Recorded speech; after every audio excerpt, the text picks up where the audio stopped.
Bonjour à tous, j'espère que vous allez bien. On se retrouve pour le brief du mercredi 29 mars 2023, petite mise à jour du BTC. Aujourd'hui et d'Ethereum, je reprendrai les analyses d'Alcoin quand il y aura une résolution claire du range actuel sur le BTC. Parce que là, actuellement, les alts sont en train de se corréler au move qu'on a actuellement sur Bitcoin, donc il n'y a pas grand chose à dire. Juste que XRP reste l'un des assets les plus forts, ça on en avait parlé, j'en avais parlé sur Twitter encore hier, il me semble, si je dis pas de bêtises. Ouais, donc c'était hier hein, où XRP est resté l'un des plus forts sur notre screener de rapport de force. Et là actuellement il est en train de le confirmer tout simplement, là il est vraiment en train d'exploser. Il y a aussi, petit tips que je vous donne, il y a Cardano qui serait peut-être à surveiller de votre côté, puisque Cardano aussi commence à grappiller pas mal de place dans notre indice. Il était tout en bas, il commence à pas mal monter. Et là il commence à gagner des places au niveau des rapports de force. Donc si vous cherchez des assets forts, il y aurait peut-être Cardano à surveiller. Du coup, je pense que je vous ferai un point Cardano dans la semaine.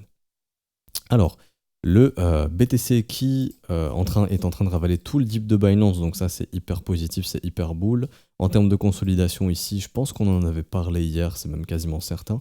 La consolidation qu'on a eue a été résolue par les bulls, cassure, pullback, continuation haussière.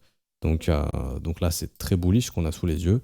Un marché dans lequel, comme j'en avais déjà parlé, les gens sont très pessimistes, les gens shortent énormément les dips, les gens vendent beaucoup, les CVD s'effondrent, les spreads futurs sont négatifs, ce qui traduit beaucoup de pessimisme.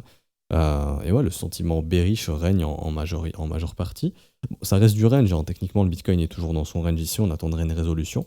Là on retourne dans le haut du range. Si vous êtes un vendeur et que vous voulez shorter, vous avez à l'heure où je parle actuellement la fenêtre de short pour vous, ici, c'est-à-dire en gros le haut du range. Tout simplement. Et si vous êtes acheteur et que vous voulez trader ce range, le bas du range sera de retour là-bas. Ok, tout simplement. Ce qu'on attend, c'est une résolution de la résistance. Une vraie cassure, ce qu'il faut, c'est vraiment s'affranchir des 29 000 $, qu'on ait une vraie cassure franche. Tant qu'il n'y a pas de cassure, il y a toujours la possibilité d'aller combler les creux qui nous attendent un petit peu plus bas vers ces niveaux. Mais vu que les gens sont très bearish, c'est compliqué d'y aller actuellement. Et si on casse la résistance, il y aura beaucoup moins de probabilité d'y aller. Là, c'est juste des éléments techniques où on voit qu'il y a des creux, il y a carrément un gap ouvert ici au niveau du prix. Enfin, il y a un gros déséquilibre, une grosse imbalance. Donc, c'est des niveaux qui, justement, peuvent intéresser certains pour recharger. Mais les gens sont tellement bear, et même ici, hier, j'en avais parlé sur Ethereum, quand j'avais fait un petit peu un order flow dessus. On avait vu ensemble des milliers d'Ethereum s'ouvrir en short ici, hein, et les mecs se font littéralement défoncer maintenant. Même là, ça continue de short énormément, les mecs sont toujours underwater. Mais ça, j'y reviendrai après sur Ethereum. Donc oui, j'en avais parlé, mais le sentiment est très pessimiste. Et en plus, avec des news négatives, un prix qui ne donne peu plus, c'est un marché haussier, tout simplement. Donc le Bitcoin reste dans sa saisonnalité, où il est probablement en train d'initier des rallyes pour avril-mai, tout simplement, pour des tops, je pense, d'ici mai-juin. Donc on est bien parti.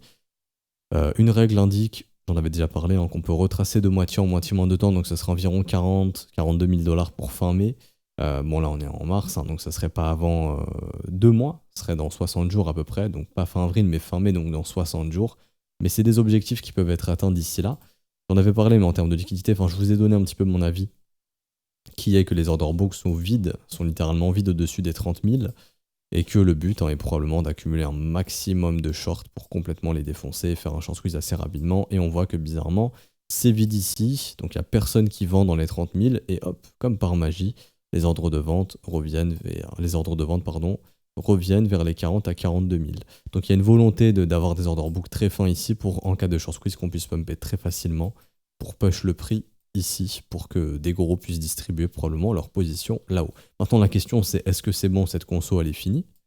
C'est-à-dire en gros, c'est bon, on a assez consolidé, on a assez accumulé de shorters pour aller les défoncer, ou est-ce qu'on a besoin de consolider plus longtemps pour en accumuler plus? On voit que ça aimerait bien refill dans ces niveaux de prix, pour derrière bien sûr aller. Mais en tout cas, personnellement, tant que je ne verrai pas de rivière, j'en ai déjà parlé, hein, je m'attends à ce qu'on fasse ce scénario, c'est-à-dire, comme j'en ai déjà parlé, défoncer les 30K et que derrière ce soit open bar tout simplement, pour avoir de belles bougies vertes, parce que vraiment il n'y a personne qui souhaite vendre, hein.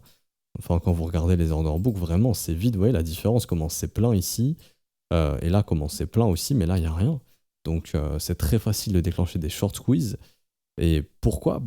Plein de vendeurs qui sont bloqués. Quand vous faites un short, vous faites une promesse de rachat.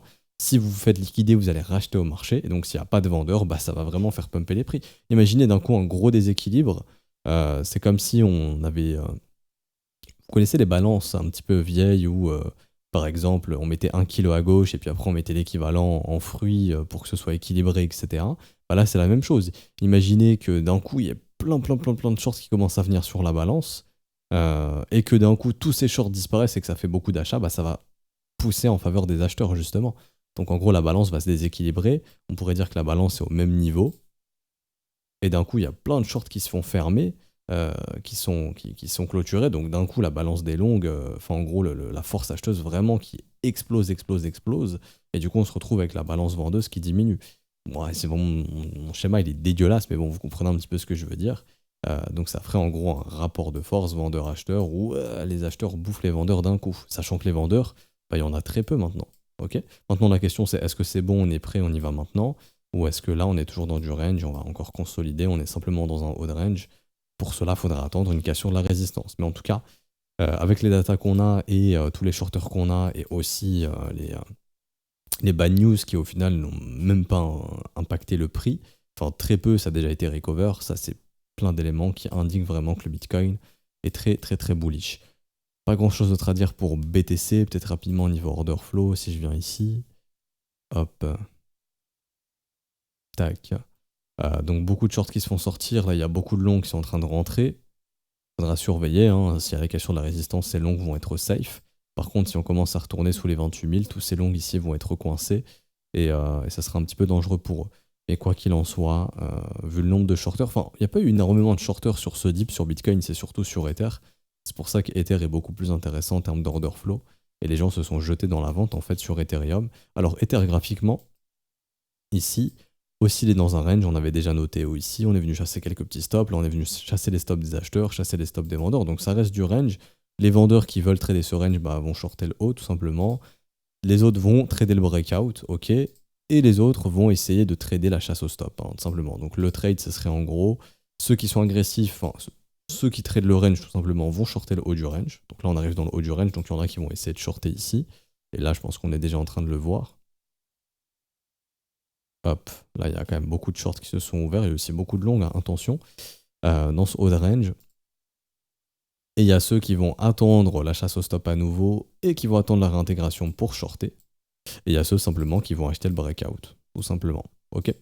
Maintenant, graphiquement, ce qu'on y voit, c'est que bon, en daily, c'est toujours aussi, il n'y a pas de problème. Là, on voit un gros bloc, un gros range, on attend une résolution, donc c'est-à-dire une vraie cassure d'une des deux bornes pour avoir une direction. Ok. Si c'est breakout haussier, bon, bah, c'est direction haussière. Et après, prochain objectif, hein, c'est probablement la prochaine résistance vers à peu près, je dirais, les 1950, 2000 $, chiffre rond psychologique 2000. Et du coup, pour le Bitcoin, ce serait du coup 30 000 $. Donc le jour où Ether vient 2000 et Bitcoin à 30, bah là, les médias vont se remettre à parler du marché crypto.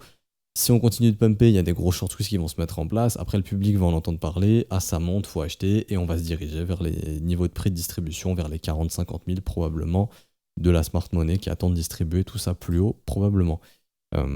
Donc techniquement, ouais, Ether, pas grand chose d'autre à dire. On a bien réagi après la chasse au stop ici. On est bon. Et c'est surtout au niveau order flow, je reviens dessus, hein, mais rappelez-vous ici, là on en avait parlé, mais tous les mecs sont venus shorter ici. Une fois qu'on passait au-dessus des 1770, on en avait parlé, mais ça pouvait être short squeeze. Bon bah là le short squeeze il se déclenche, là il y a beaucoup de shorts qui ont été fermés, donc vous voyez, dès qu'on est venu au-dessus, bam, beaucoup de shorts clôturés parce que tous les mecs sont rentrés ici.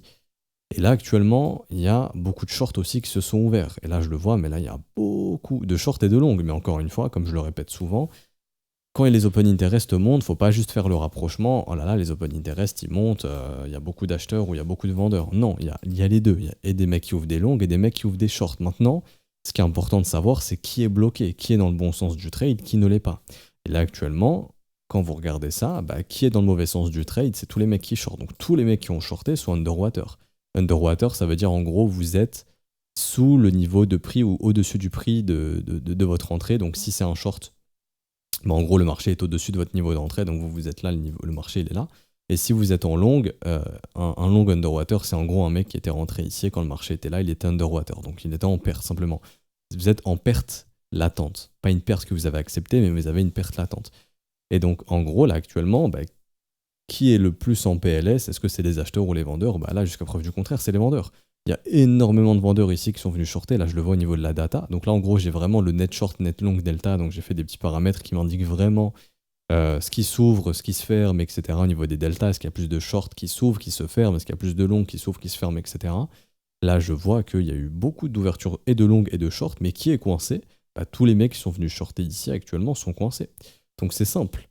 Un retournement bearish, ce serait une cassure des 1760. Pour moi actuellement. Pourquoi? Parce que tous les mecs qui ont long, eux sont safe actuellement. Par contre, au moment où on vient sous 1760, tous ceux qui sont short ne sont plus underwater, tous ceux qui ont acheté sont underwater. Et donc à ce moment-là, ça ouvre les portes à aller liquider les longues ou ça sous les creux. Par contre, tant que le marché évolue de cette façon, et donc là c'est bullish, hein, à l'heure où je tourne ce brief, après dans la journée il peut se passer plein de choses, mais là actuellement, c'est les acheteurs qui sont safe et les vendeurs qui sont bloqués, qui sont coincés ici. Ce qui est intéressant, c'est qu'on continue de squeeze des vendeurs, et donc là on voit par contre qu'il y a beaucoup de longs qui s'ouvrent vers ces niveaux de prix. Donc là pareil, même court terme commençait à repasser sous les 1785, là ça ferait beaucoup d'acheteurs de top coincés. Ok. Donc pour moi, il y a les bulls qui sont très agressifs, qui tentent de déclencher le breakout, tout simplement, sur Ethereum, donc le breakout de la résistance. Donc ici, hein, le niveau de résistance que vous voyez ici, à peu près les 1860. Si on y va très bien, par contre, ça peut vite se retourner contre eux si on rebascule sous les 1000. Vraiment très court terme, hein, je vous dis vraiment, ça serait à peu près sous les 1780$, 1760$. C'est vraiment les niveaux clés à surveiller si vous êtes bull. Tant que ETH reste au-dessus de ces niveaux en termes d'order flow, vous êtes très safe. C'est les vendeurs qui sont coincés et vous, les acheteurs, vous êtes très safe. Par contre, si on rebascule sous ces niveaux, ça peut valoir le coup de se barrer parce que là, c'est l'inverse qui va se passer. Tous les acheteurs qui seront rentrés ici seront bloqués. Et donc là, vous avez, ça se voit graphiquement, les stops sont où? Sous ces creux, sous ces creux, sous ces creux, sous ces creux. Donc là, ça pourrait ramener l'Ether vers les 1670.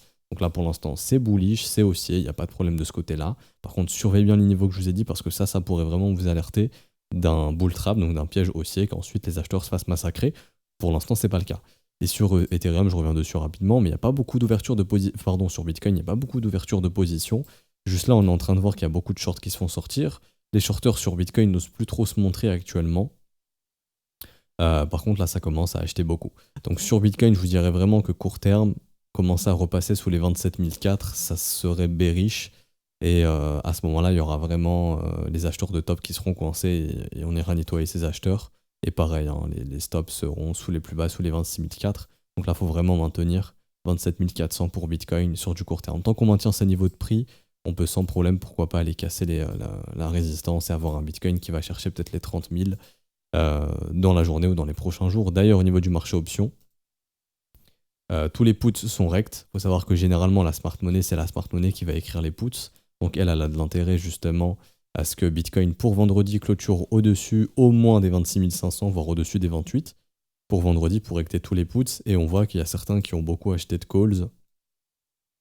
Enfin, le plus gros niveau d'open interest côté call, c'est à 30 et 32 000. Donc il y en a qui pour vendredi auraient des intérêts à ce que Bitcoin soit égal ou supérieur à 30 voire 32 000$. Après, encore une fois, ça veut rien dire, on peut très bien clôturer en dessous de 30 000, mais c'est des niveaux. Si jamais il y a un breakout qui se déclenche, on va se dire que probablement d'ici vendredi, ça en arrangerait beaucoup que le Bitcoin soit au-dessus de 30 voire au-dessus de 32 000. Donc ça voudrait dire let's go, hein, on fait le breakout et on a des gros niveaux options vers les 30 et 32. Je vais rajouter 32 d'ailleurs. Ici. Et là, vous voyez, tous les mecs qui ont acheté des puts hein, sont vraiment rects. Et ceux qui ont acheté des gros niveaux de calls, ils sont ici et ici. Donc pour vendredi, ils aimeraient bien que le Bitcoin soit au-dessus de ses valeurs, voire au-dessus de ses valeurs. Donc est-ce que c'est bon, on y va? Ou est-ce que ces mecs vont être rects et on recte les acheteurs de puts également? Bon, on verra bien. Mais quoi qu'il en soit, le graphique est joli.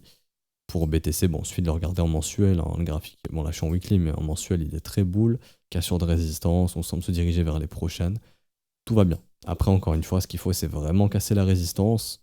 Il y a quand même cette part où ça reste du range, hein, et très court terme, comme je vous ai dit, l'order flow nous apprend que repasser sous 27 004, ça met en danger les bulls sur Bitcoin et sur Ether, 1760 et 1780, donc vraiment surveillez ces niveaux tant qu'on les hold. Si vous êtes acheteur, vous pouvez rester dans votre trade, je pense, sans souci. Donc voilà pour Bitcoin et Ether, et je vous fais rapidement le petit point macro. Donc le dollar index qui a créé ici sa petite battle zone, donc j'ai un signal haussier ici, j'ai un signal baissier. D'ailleurs on a la Chine et l'Arabie Saoudite qui viennent de close un deal pour faire des raffineries de pétrole En Chine tout simplement, et c'est un deal à hauteur de 12 milliards de dollars, mais ça n'a pas été close en dollars, ça a été close en yuan, donc la monnaie chinoise tout simplement. Et ça montre encore une fois que même la Chine est prête à faire du deal en yuan et que l'Arabie Saoudite accepte, et qu'on a encore plus de pays qui vont peu à peu avec le temps de plus deal en dollars, donc c'est ce qui va probablement affaiblir le dollar. Pour l'instant le graphique est toujours baissier, après on verra si le graphique se reverse. Mais en tout cas, les fondamentaux sont aussi en train de devenir un peu plus baissiers sur le dollar. Donc le graphique et le fondamental sont en train de faire un, ce qui est plutôt encourageant pour justement des rallyes dans les assets à risque. J'en parlais, mais ça arrangerait plus la Fed qu'il y ait des rallyes haussiers sur les marchés, parce que les banques sont très exposées au marché, que si les marchés montent, leurs appels de marge diminuent, et c'est ce qui fait qu'il y a moins de banques à sauver et à renflouer. Donc s'il y a moins de banques à renflouer, il y a moins de liquidités à créer. Qui dit moins de liquidité d'impression monétaire dit une inflation qui pourrait continuer de baisser. L'inflation continue de baisser actuellement. Une hausse du chômage pourrait permettre d'avoir encore plus de baisse de l'inflation, mais le problème c'est que si demain les marchés baissent, que les banques soient à renflouer, ça va créer beaucoup d'impression monétaire, et ça pourra plus tard déclencher de l'inflation, voire une Fed qui serait obligée de baisser ses taux, donc qui abandonnerait le projet faire baisser l'inflation. Donc ça serait un peu la merde. Donc là, l'avantage de la Fed, comme j'en avais parlé, pour moi, c'est vraiment d'avoir des indices et des actions haussières. Et donc là, actuellement, il manque pas grand-chose pour confirmer ça. Ce qu'il faudrait sur le S&P, c'est breaker les 4080 points pour avoir un début de changement de la structure du prix qui est baissière depuis début février sur le S&P, pour enfin reprendre, et pourquoi pas essayer d'aller casser des plus gros niveaux clés comme les 4330 à terme, pour là vraiment rentrer dans S&P plus haussier et confirmer aussi ces structures-là, tout simplement, des structures de W dans W qui pourraient indiquer que le S&P est peut-être prêt à nous faire. En tout cas, pour moi, ça serait vraiment le rallye de l'arnaque, un peu comme en 2006-2008, où la courbe des taux était inversée, où ça permet aux banques d'exit tout simplement de certaines positions, de récupérer beaucoup de liquidités, d'être plus liquide, et de pouvoir rembourser des emprunts aux banques centrales tout simplement, et que la Fed n'ait pas renfloué des tonnes de banques. Mais un peu comme lorsqu'on était ici, à l'époque, vous voyez, où la courbe des taux a commencé à s'inverser, donc ça c'est signe de récession, mais on a quand même mis une bonne année et demie avant d'avoir le pricing justement, et cette récession qui s'est déclenchée, la crise qu'on a eue. Là actuellement on a cette courbe des taux qui est inversée depuis pas mal de temps maintenant, ça commence à l'être, exactement depuis à peu près mi-2022. Est-ce qu'on aura ce rallye de l'arnaque, comme on peut l'appeler, où on fait croire aux gens qu'il n'y aura pas de récession, rien du tout, pour qu'au final elle arrive après, pour que les banques puissent justement exit avec tout le risque et tout l'emprunt d'argent qu'elles ont eu et qu'elles ont obtenu pendant la phase Covid, et du pognon avec lequel elles ont fait n'importe quoi. Ça leur permettrait un petit peu de se barrer avec du gain au final, même pas de perte, probablement des gains, et de ne pas être renfloué. Mais en tout cas, pour moi, actuellement, l'intérêt de la Fed, c'est plutôt d'avoir des marchés haussiers que des marchés baissiers, parce que sinon, il y aura trop de banques à sauver et trop d'impression monétaire, et du coup, leur fameux combat contre l'inflation sera difficile à gagner. Donc le S&P, franchement, on n'est pas très loin d'avoir de belles structures, et l'or qui est toujours en phase de consolidation, qui est ici. On attend toujours la résolution. Si résolution baissière, je pense qu'on se redonnera rendez-vous dans les 1860. Il faudra faire attention, parce que l'or est un bon moteur haussier pour le Bitcoin. Donc si l'or fait une résolution baissière, il faudra surveiller ce que fait le Bitcoin à ce moment-là. Par contre, s'il y a une résolution haussière, on se donnera rendez-vous à peu près pour un nouvel ATH, ce qui sera super positif, et ça vers les 2140 dollars, l'once de dollars pour l'or. Donc ce qui serait super positif et qui indique que l'argent continue de se réfugier dans l'or. Ce qui peut être bearish pour le dollar également. Ok ? Donc on s'arrête ici pour aujourd'hui. J'espère que ça vous aura plu. Si c'est le cas, n'hésitez pas à laisser un petit pouce bleu, vous abonner si ce n'est pas déjà fait. Si vous souhaitez vous inscrire sur BitGet, notre partenaire, n'hésitez pas, vous avez 15% de réduction sur vos fees. Je vous fais un concours, je pense vendredi, je vous fais le concours sur Twitter. Donc pour ceux qui sont inscrits sur BitGet, vous pourrez y participer, mais je vous mettrai les modalités sur le Twitter. On va reprendre les concours là vendredi. Après, il y en aura plein qui vont s'enchaîner. Donc n'hésitez pas aussi à nous suivre sur Twitter. Le lien il est aussi en description, en commentaire. Je partage aussi du contenu que des fois je mets pas forcément sur YouTube, parce que je vois les choses en dehors des briefs YouTube quand je suis devant les écrans, donc je partage un petit peu. À nous rejoindre sur Discord, c'est gratuit aussi, vous avez le lien en description en commentaire. Rejoindre la newsletter, j'essaye de vous sortir aussi la vidéo vendredi, donc n'hésitez pas à me mettre en commentaire les assets que vous voulez que j'analyse, comme ça je vous sors ça vendredi. C'est aussi gratuit pour s'inscrire, newsletter. Ici donc le lien il est en description, mais c'est le Throne Contact System newsletter, le Throne. Vous mettez votre mail, je m'inscris, c'est gratuit, il n'y a rien à payer, et dans votre boîte mail vous recevrez la vidéo. Probablement vendredi en exclusivité, pour les autres ce sera dispo sur YouTube 1 à 2 semaines après. Et si vous souhaitez rejoindre l'école et vous former à mes côtés et aux côtés des professeurs, tout est expliqué dans le salon Bienvenue. Donc à ce stade du mois, c'est exclusivement en paiement crypto. Tout ce qui est paiement BNB, Ethereum, USDT, USDC, BUSD.